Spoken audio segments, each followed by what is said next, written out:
What if everything you were told about clean water was a lie? There is a plant that kills bacteria on contact. Another one turns brown river water crystal clear in 2 hours. No filter, no chemicals, and no electricity. Indigenous communities knew this for thousands of years. The water treatment industry is now worth $40 billion. They never wanted you to find out. Stay with me because what you are about to learn could change everything. Long before the first water treatment plant ever opened its doors, the cleanest water on Earth did not come from a factory. It came from a bog. In the northern latitudes stretching across Canada, Scotland, Scandinavia, and Russia, vast wetlands are carpeted with a soft green organism that has been growing for thousands of years. Not a tree, not a flower, but a moss, a living blanket spread across millions of acres of cold, wet, acidic ground. The water that flows through these wetlands is some of the purest found anywhere in nature. Remarkably clear and hostile to many common bacteria that thrive in rivers and lakes just a few miles downstream. Indigenous peoples across North America understood this long before any scientists studied it. First Nations communities in what is now British Columbia used this moss for wound care because they recognized its antiseptic properties. Women across the northern forests used it to line birthing rooms and cradles. They packed it into cuts and gashes to stop infection. They stored food inside it, and the food did not rot. They drank from bogs. They did not get sick. Across the Atlantic in Ireland and Scotland, farmers buried wooden kegs of butter and cheese deep inside this same type of wet ground. Archaeologists have pulled some of those kegs out 1,800 years later with the contents still intact. While the cold helped, the moss played a massive role. Sphagnum moss creates a highly acidic, oxygen-poor environment. It releases complex sugars that bind to nutrients and lock up the microbial tools that bacteria need to decompose organic matter.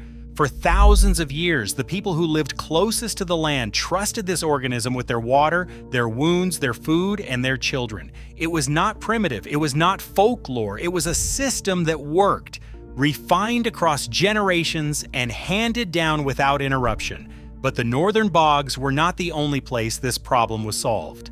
Half a world away in the heat of East Africa, an entirely different plant was doing the same thing to river water, and doing it faster. Along the banks of the Nile in Sudan, families have been cleaning water for centuries using a method so simple it sounds impossible. They take the seeds from a fast-growing tree, they crush them into powder with a stone mortar, they stir that powder into a bucket of brown river water, and within 2 hours, the water turns from brown to transparent. No chemicals, no equipment, and no factory, just a seed and patience. In ancient Egypt, women rubbed their clay water vessels with crushed seeds from this same tree. Thousands of years before any government built a treatment facility, they already knew how to make foul water drinkable. In India, warriors were fed the leaves before battle to reduce pain and sustain energy. Across West Africa and South Asia, rural communities have known for generations that this one tree cleans water better than anything they could buy. The method works because the seed contains a natural protein that carries a positive electrical charge. When the crushed powder meets dirty water, those proteins grab onto particles of mud, bacteria, and suspended waste. They pull everything together into heavy clumps that sink to the bottom of the container. What remains on top is clear water, remarkably free of the organisms that cause cholera, typhoid, and dysentery. When researchers tested this method under conditions matching the traditional technique used in Sudanese villages, turbidity dropped by 98%. Bacterial counts fell by 90 to 99.9%, comparable to chlorine disinfection from a seed that grows on a tree in someone's front yard. This knowledge was never secret. It was never locked behind a wall. Women in Sudan still do this today. Farmers in rural India still use it. Communities across a dozen nations have passed the method from parent to child for centuries. The answer was always there, always free, and always growing on a branch anyone could reach.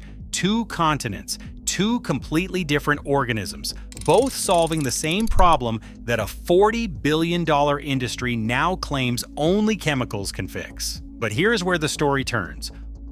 Walk into any municipal water treatment facility today, you will find enormous concrete basins filled with chemicals: aluminum sulfate, ferric chloride, polyaluminum chloride, chlorine gas. These substances are manufactured in industrial plants, loaded onto tanker trucks, and delivered on recurring contracts to every city and county that cannot function without them. And those chemicals do not just vanish after treatment. Trace amounts of aluminum and chlorine byproducts end up in the water that comes out of your tap. Studies have linked long-term exposure to aluminum in drinking water to neurological damage. Chlorine disinfection byproducts have been associated with increased cancer risk. While municipal water treatment is one of the greatest public health achievements in history, managing its industrial byproducts is a continuous balancing act. Now consider who does not have access to any of this. The World Health Organization reports that 1 in 4 people on this planet still lack safe drinking water. In 2022, roughly 1.7 billion people were consuming water contaminated with human waste. Every year, waterborne illness kills more than 1 million people. Nearly 400,000 of them are children under the age of 5, not from rare diseases, from diarrhea, from cholera, from infections that clean water would have stopped entirely. These people are not dying because a solution does not exist.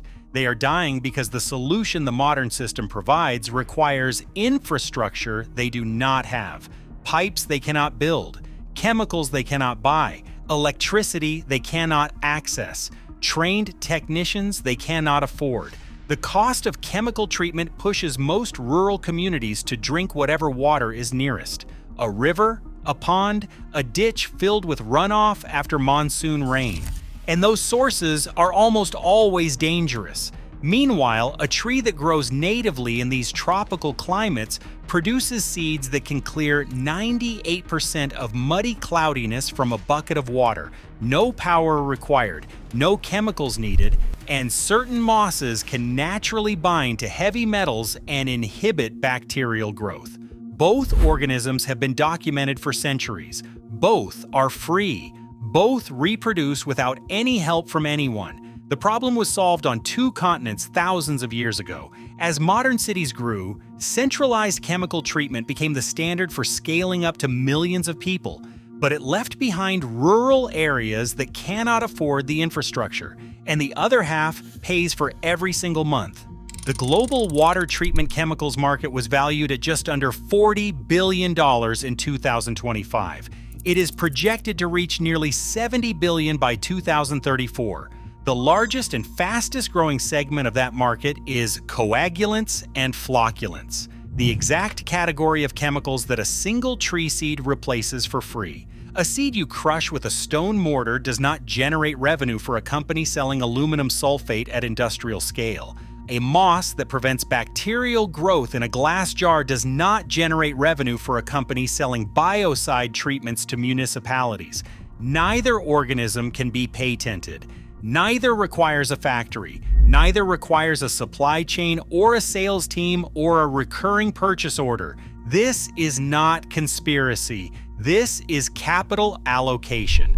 A plant that grows in tropical soil and clears water in 2 hours cannot sustain a chemical supply contract. A moss that grows on a windowsill and kills bacteria on contact cannot sustain a biocide subscription. Both reproduce on their own. Both can be grown by anyone with sunlight and water. That is exactly the problem. One company did investigate. A water technology team in Minnesota read about this moss being used as wound dressings during the First World War and decided to test it in a laboratory. Years of research confirmed that the moss inhibits the growth of bacteria, algae, fungus, and mold. It removes and prevents bacterial biofilms. It stabilizes pH. The science was clear, the results were documented, but an organism that anyone can grow in a jar cannot be owned. And what cannot be owned cannot be sold at scale. However, scaling up a wild plant for billions of urban citizens presents massive logistical hurdles. Because you cannot easily patent or standardize a wild seed, big research funding often flows towards synthetic solutions instead. Now here are those two plants, and here is what they actually do to water. The first is Sphagnum moss, the soft green organism that carpets peat bogs from Alaska to Finland to Siberia. It is not one species, but a family of over 300 species that share one extraordinary ability. They produce a compound called sphagnan, a complex sugar molecule woven into the cell walls of every leaf. Sphagnum does three things to water. It drops the pH to between 3.5 and 4.5. That level of acidity is hostile to most bacteria, parasites, and waterborne pathogens. It binds directly to proteins on the surface of microorganisms, not slowing them down, immobilizing them, removing them from the water entirely. And it grabs heavy metal ions, lead, copper, nickel, cadmium. In controlled testing, 70 to 95% of heavy metals were pulled from solution within the first 10 minutes of contact. This moss can hold 20 times its own weight in water. During the First World War, when cotton bandages ran out on the Western Front, field medics in France and Belgium packed wounds with sphagnum moss instead. A 2-ounce dressing absorbed up to 2 pounds of fluid. It was naturally antiseptic. Infection rates dropped. Thousands of soldiers survived wounds that cotton alone could not have managed. Volunteers across Scotland, Ireland, and Canada collected millions of these dressings and shipped them directly to field hospitals along the front lines. The second plant is Moringa oleifera, a fast-growing tree native to the foothills of the Himalayas and now found across sub-Saharan Africa, South Asia, and Central America. Its seeds contain a positively charged protein that acts as a natural coagulant. When crushed seeds are stirred into contaminated water, the protein binds to dirt, bacteria, and suspended particles. It pulls them into heavy clumps that settle to the bottom of the container. Turbidity drops by 98%. Bacteria drop by 99.9%. And unlike aluminum sulfate or ferric chloride, Moringa does not change the pH of the water. No secondary treatment needed, no chemical residue left behind. 2 organisms, one from the coldest bogs on Earth, one from the hottest lowlands, both purifying water, both available to anyone willing to grow them.